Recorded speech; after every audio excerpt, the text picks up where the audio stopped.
السلام عليكم، مرحبا. الحمد لله يا ربي، قدرنا ربي وفزنا بجائزة أحسن محتوى سياحي على منصة تيك توك في العالم العربي، وتجربة رائعة.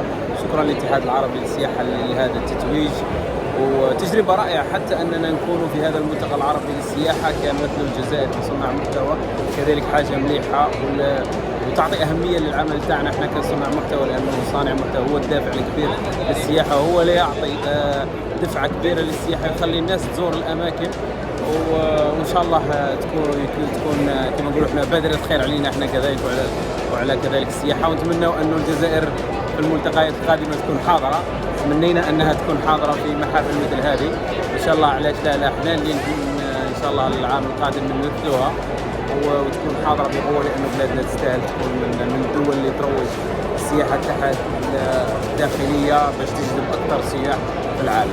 شكرا جزيلا لكم انتم، والله شرفتنا الجزائر يعني. والله شرف لي، ربي يحفظكم الله يعطيك الصحة واهلا وسهلا معكم. شكرا.